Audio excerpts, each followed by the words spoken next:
ELCB ডায়াগ্রামে যে সবুজ তারটি দেখতে পাচ্ছেন এটা হলো আর্থিং ওয়্যার এবং এটি সেন্সিং ব্লকের সাথে সংযুক্ত। যদি কোনো কারণে লাল রঙের ফেজ তারটি সবুজ কালারের আর্থিং তারের সংস্পর্শে চলে আসে তাহলে ফেজ এবং আর্থিংয়ের মধ্য দিয়ে লিকেজ কারেন্ট প্রবাহিত হবে, যার কারণে ট্রিপিং কয়েলে এক ধরনের ভোল্টেজ ড্রপ হবে। আর এই ভোল্টেজ ড্রপ ট্রিপিং সার্কিটকে কার্যকর করে তুলে। সর্বশেষে ইএলসিবি ফল্ট সেন্স করে লোডকে সোর্স কানেকশন থেকে আইসোলেট করে থাকে।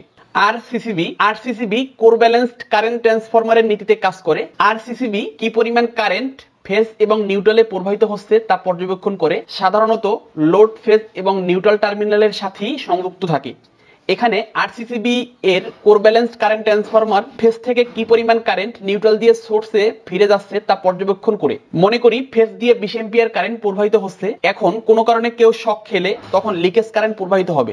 ধরলাম লিকেজ কারেন্ট 10 এম্পিয়ার, অর্থাৎ 10 এম্পিয়ার বিদ্যুৎ ফেজ দিয়ে প্রবাহিত হবে কিন্তু নিউট্রাল দিয়ে প্রবাহিত হবে 20 এম্পিয়ার, কারণ 10 এম্পিয়ার লিকেজ কারেন্ট আর্থিং হয়ে ভূমিতে চলে যাবে। আর কোর ব্যালেন্সড কারেন্ট ট্রান্সফরমার এই আনব্যালেন্সড কন্ডিশন সেন্স করে রিলে অপারেটিং কয়েলকে কার্যকর করে লোডকে মূল সোর্স থেকে আইসোলেট করে।